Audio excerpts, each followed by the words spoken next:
welcome to Create It and All. My name is Joey. Okay, we are working with a craft kit from Christina. There we go, classic arched display frame wood kit. It is 13.75 inches by 10.5 inches, okay? Inside the frame, it measures, now the widest part at the bottom, measures right at 13 inches wide. And right at, get that to the highest point, 9 5/8. Okay, just it's more than 9.5, so it's 9 5/8. Now this arch up at the top, okay, so you need to know if you're going to be putting something in this frame that goes all the way up, you want to make sure it's going to fit within that arch. The height from the rectangular portion is 6 3/4. So let me show you what I decided to put on this. This is our craft room sign from my website, createdandall.com, iron-on transfer. It works perfectly inside the arch. You can see how the edges of the design fit. I'm going to be tweaking this a little bit because this is the generic that you find on the website. It says, welcome to my craft room. It could be for anybody, right? But if you want to personalize this, you have a couple of choices. So it could say, welcome to Joey's craft room, welcome to Peggy's craft room, welcome to Hannah's craft room, whatever you want it to say. That's just about a $2 upcharge to customize it on the transfer. And then it's all laid out and set for ready for you to go. I didn't do that for myself. I didn't put Joey on there. I thought, I'm just going to get the plain one. And now I'm wanting to customize it. So what I did, this is another option if you don't want to do it on the transfer. I have these little wood letters from Hobby Lobby, but that's what the label looks like. I am going to cut this a little bit so that I can fit these letters in because they're bigger than these right here. And I still want the word to, but I'm going to have to move it to another spot. So you can cut these transfers apart. My measurements on the website are always going to tell you the longest side of the design, which is the width for this one. And it goes, let me read the part I can read. Yes, this is the 11-inch design. So it's 11 inches wide.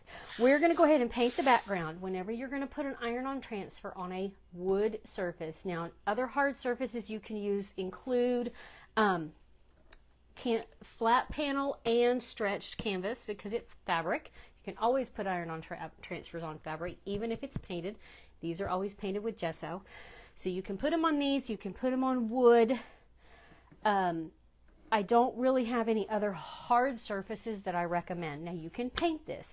Make sure you're painting it with a water-based paint. So I'm going to use Waverly in the color Plaster. We're going to go ahead and give it, I want to give it a nice solid coat. So I'm going to put a pretty heavy coating on here, and then I'm going to let it dry while we work with the frame. And I'm going to probably use my heat gun to make sure it gets good and dry. All right, let's get a good coating on here.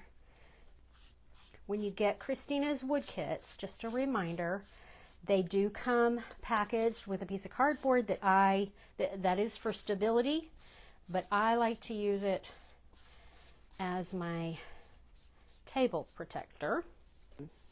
It's like shrink wrapped in plastic, and when you have multiple tiny pieces, like come with a lot of her smaller kits that are like the tray sets and the decor sets, those will be in place when she ships it to you and gives you an idea of where it's going to be.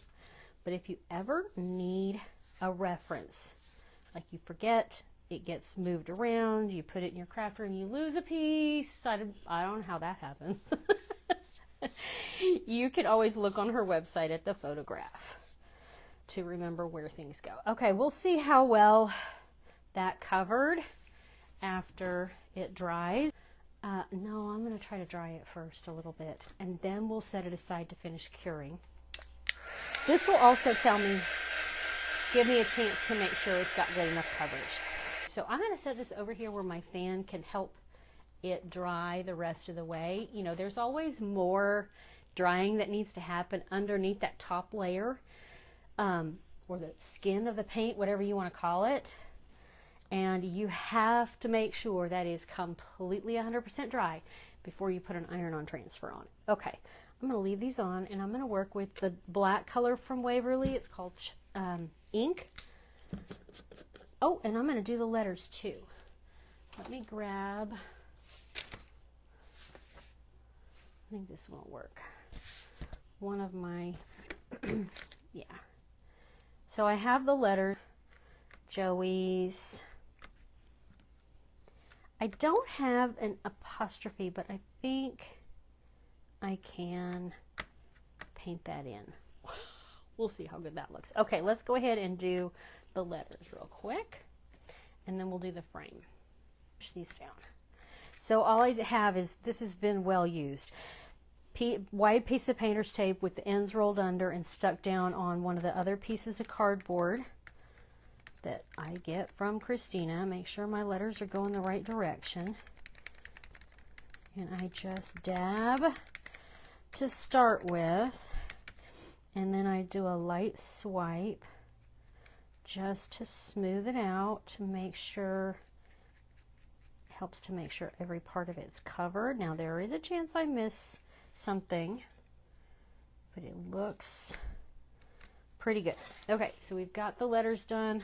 I'm going to set those over here to dry, and then we'll work on the frame. Now the frame, if you saw the video I posted of these little coasters, these are also from Christina's website that I turned into fridge magnets. I painted the inside edge and the front first, and then after I put this together, I painted the outside edge. And that's the same process I'm going to go through with this one, because I really don't want black on the front and then the burnt edge on the outside, and even some of that plaster paint is going to peek through. So I'm going to start by painting all of the maybe the interior edge. Okay, now we're going to switch spots. This should dry pretty quick. Ooh, I got to make sure all the edges are dry. Hang on a second. Sorry, I'm thinking through this as we're working, so let's do a little drying so that I'm not surprised by any wet spots when I go to pick this up, to make sure everything lays out right.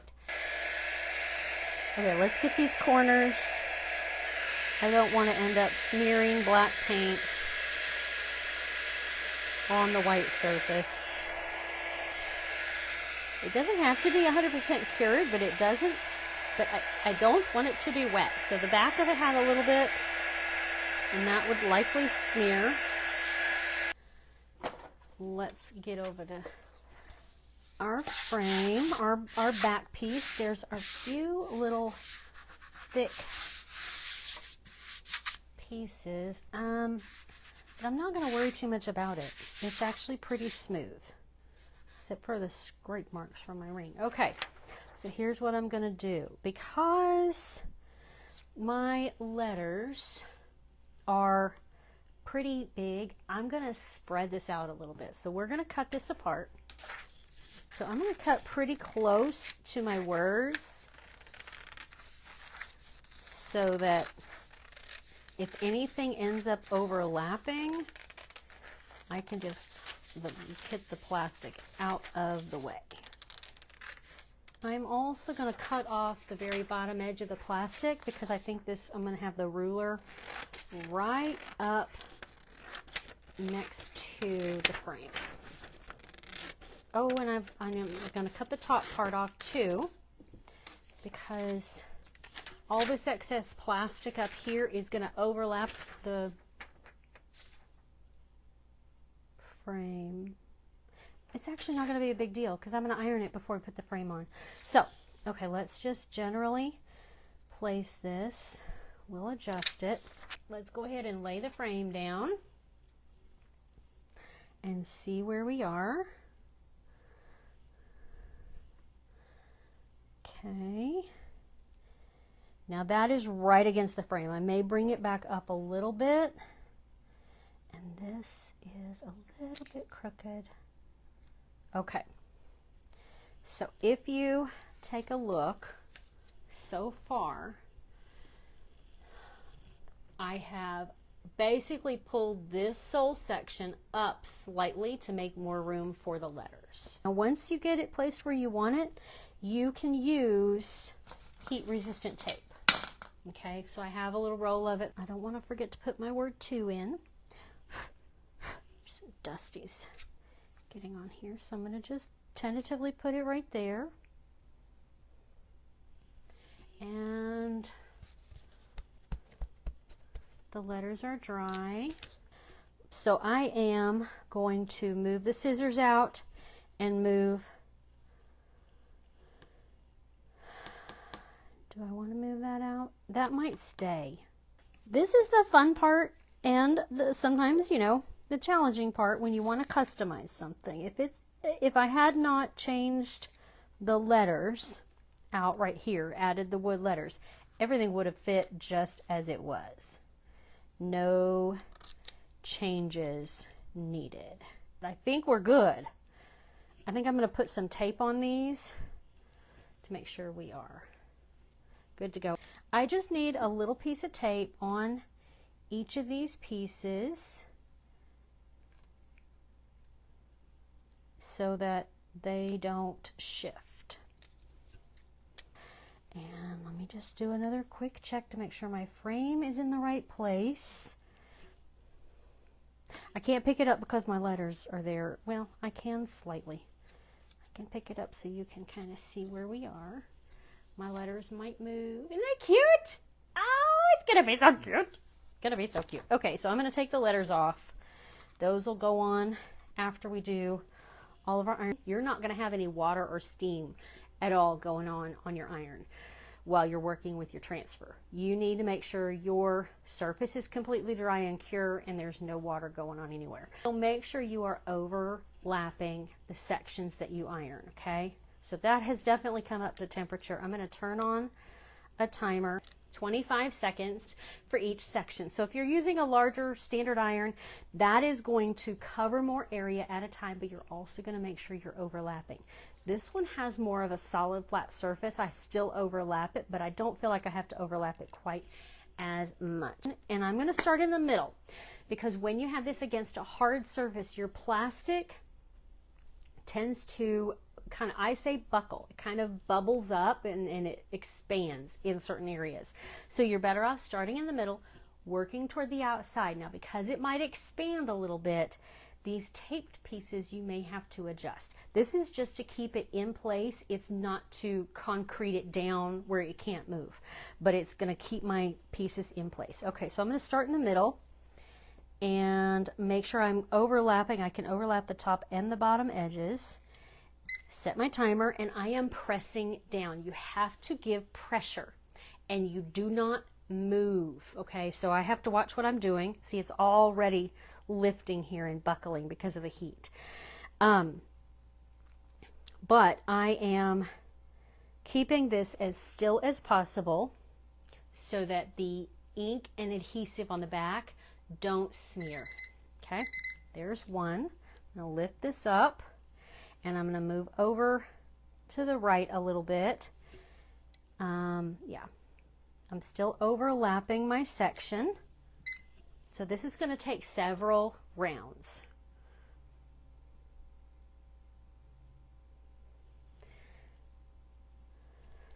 And then I'll go to the left. Might be able to go ahead and get the word 2 in part of my scissors with this. But I am pressing down. You have to get pressure. Now, I have been asked about using a heat press. I don't have one, but these iron-on transfers, they are actually made to be used with a heat press. You'll have to use your tape to hold it in place because things can shift when you're using a heat press, and you still have to give pressure. So if it's a handheld heat press like a Cricut brand, make sure you're doing what I'm doing right here, holding it still and pressing down. There are more professional style heat presses that have a clamp or a handle that clamps down. Okay, I'm going to go ahead and make sure my, hang on a second.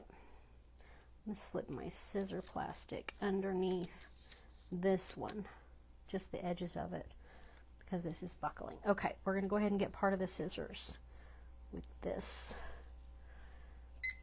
So you will be able to put your clamp down. It needs to be about medium to firm pressure. I think it's a 30 to 60 range PSI, I think is what it's called. Like I said, I don't have a heat press. Now, if you know my friend Cindy over with Monarch Mom DIY, she just got a heat press and she has been using it on her iron-on transfers that she got from me. She did one on a sweatshirt the other day. She's also doing it using the heat press to set the ink on her Magnolia projects. I'm going to go ahead and finish the scissors real quick. I have overlapped the outside edge. We're good there. That way they're not just halfway pressed. And I have a feeling I am missing questions from you guys. Let's go ahead and get those scissors done. And then we'll come over to this side. And I'm going to turn my angle a little bit of my iron.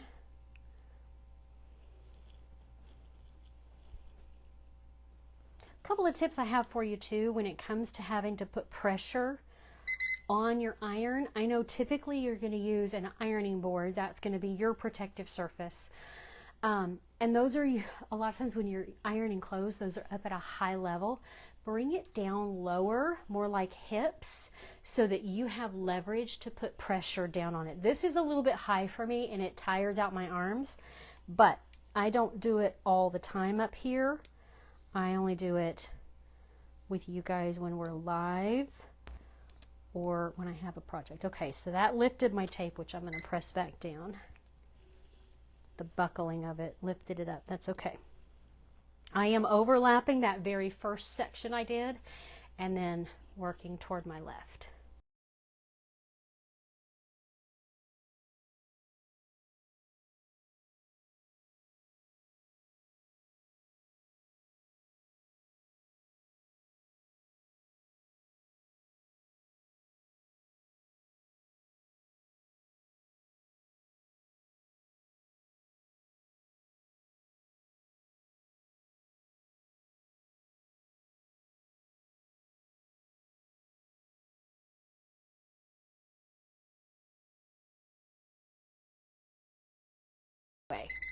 Okay, we have given everything one round of pressing.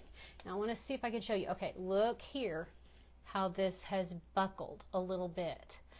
While this is still warm, I'm going to go over it with a soft cloth. Now this is not as clean as it should be because all of mine have been used. But I am going to gently rub over. It helps encourage, this is a new tip that I learned last week, I think it was. It helps encourage the plastic cover sheet to start separating from the image, and that the image will hopefully have a better time staying stuck to the surface when we go to remove the cover sheet. Okay, this is already so cool. It may not be necessary, but be sure your cloth doesn't lift up the outside edge of your plastic cover sheet while you're going over it. Like, I don't want to come up from the outside edge. Okay, there we go. Let's see how we're doing. This is cool down here, almost. This is a little bit warm, mostly cool. Anything warmer than body temperature I'm iffy on, so I try to let it cool completely.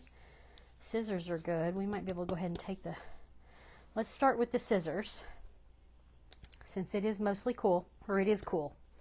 And I'm going to start lifting and peeling. And that came off great. Okay, so if any part of it stayed stuck to the plastic, I would have stopped, laid it back down, and pressed again. But that worked great. I don't want to lift this until I know this is cool enough. So I'm going to kind of fan it a little bit. Let's start with the bottom that's cooler than the top. Tape. Start to peel it back. I'm going to go to this bottom edge. Okay, that feels a little bit resistant there, so I'm going to stop for a second and go from the other side.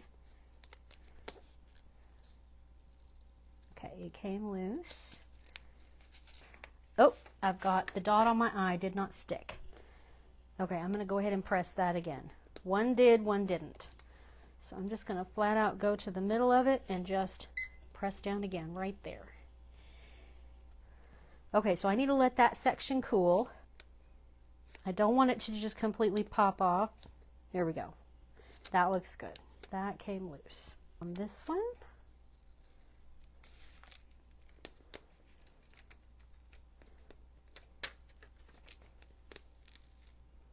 okay, start from this edge. Yay, that's done. Okay. I'm still going to hold it down. Remember, this got repressed, so it's going to have to re-peel. The dot stuck and everything else stuck. We're done with the ironing on the initial pressing. I'm going to go ahead and do my second pressing before we glue anything on. You just need a piece of parchment paper, and you don't have to be quite as careful about your placement. You do want to mostly overlap just so you don't completely miss areas. What does the second pressing do? What it does is the initial pressing has allowed that adhesive that's on the back of all of the image to stick down to your surface. But because the plastic cover sheet is so thick, it doesn't allow as much heat to go through as without it. So your image, it feels a little bit solid and plastic sitting on top. Okay, it doesn't feel like it's part of your surface. Same thing with a piece of fabric. It's even more important with a piece of fabric because it's going to be washed, it's going to be used and handled. This is just going to hang up on the wall. I could probably leave it the way it is, but we'll go ahead and do a second round of pressing. You only need 12 seconds. I am going to just get started. It doesn't matter where. And we're going to repress that. That is still loading.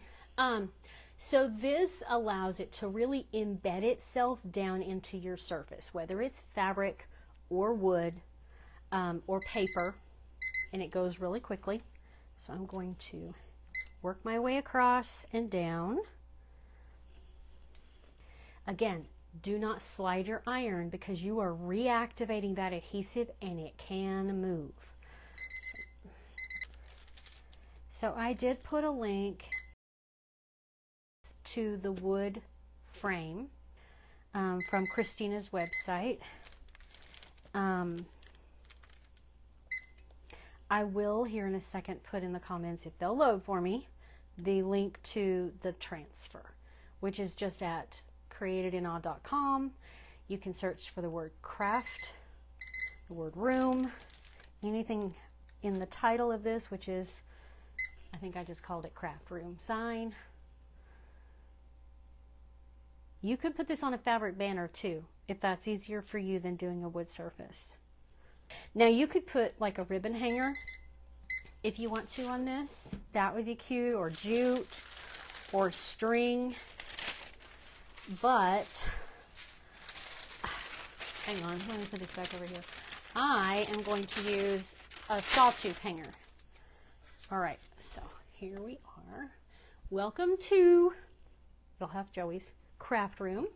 Now, if you look at this in the light, I don't think I can get the light to glare on it quite as much. There is a little bit of a shiny edge outside all the black lines. That's the adhesive. If you don't like that, if you don't want that to show, just spray over it with your clear matte sealer, which actually is always a good idea. Whenever you do chalk paint, you want to seal it down. So I'll probably spray with this just to protect the paint. All right, we're going to get the art glitter glue I get on Amazon, and we are going to glue the letters on. This dries clear and it's permanent. And I can add my little metal nozzle top to it. A little more of a precision tip to the glue so that I can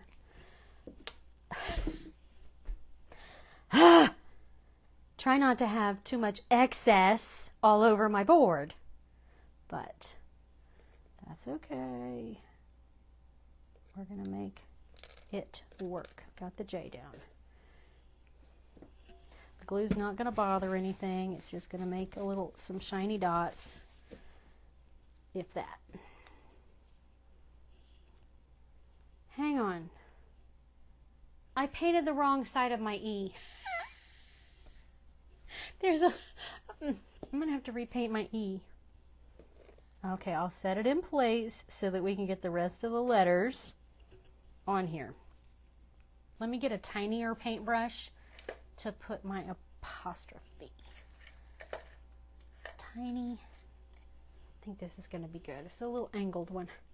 Let me see how I'm going to do it. I'm going to do it just like that. Okay. This is not the best paintbrush. It's separating on me. Let's see how this looks. Make it as tiny as possible.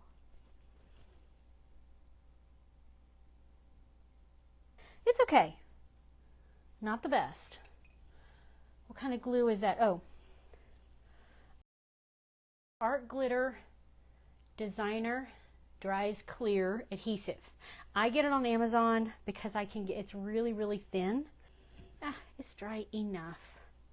Just have to be careful not to spread the glue or spread the paint.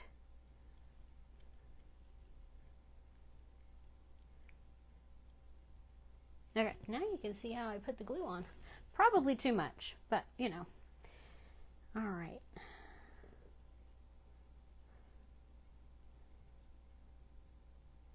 There. It's so cute. Look at that, look at that, look at that, look at that. It's so cute. Okay, now I'm gonna glue on the frame. Let's cover the paint. I can take this guy off. I'm gonna drop it in my water for my paint, and I will clean it up and get any clogs, because I can handle thicker lines and dots of glue on the outside frame. Hopefully this doesn't start drying too much before I get it flipped over, because I do have my fan going. Don't have to have every square inch covered, but all right, this I want to be careful with because I don't want to misalign it too much and then have to move it around. So I'm going to try to line it up at the bottom and on the sides. Okay. That is pretty good. It's not usually smart of me when I work on top of my wool mat with my glue, but it's okay. So I'm making sure to press all the way around. Well, before I paint the outside edges, I'm going to go ahead and put my sawtooth hanger on the back. So let me check and make sure, because I'm going to nail it in where the frame is on the front. There we go. Got it on the back. Take the tape off. And that's done. Okay. And we're going to paint the outside edges of everything. We already did the interior edge so that we have that taken care of. Not worried about this paint getting on the back. If it gets on the front, I can just smooth off. But this is going to cover up the laser wood tone. Just smooth that down so you get a nice black instead of the brown like little sandwich look. It's more of a solid. All right, there it is. Welcome to Joey's craft room, and I guess you can guess where this is going to go. right up here behind me if I can make some room for it. I'm excited. So yes, you can choose to customize your iron-on transfer to have your name on it. It will be smaller. It'll be a little more proportional, so you won't be moving things around like I did. Or you could do the little wood letters, or you can leave it, I don't know where it went, with the word my. That's what comes with the transfer as it shows on the website. So if you want to customize it, just message me and before you put your order in, and I will get that set up for you. It's just a $2 fee, and then it's printed, and you don't have to do the extra letters. Or you can add the letters, or you can leave it with the word my. So hope you enjoyed our little project. Can't wait. I can't wait to hang this up behind me. You guys have a wonderful rest of your day. Let me know if you have any questions. I will see you soon.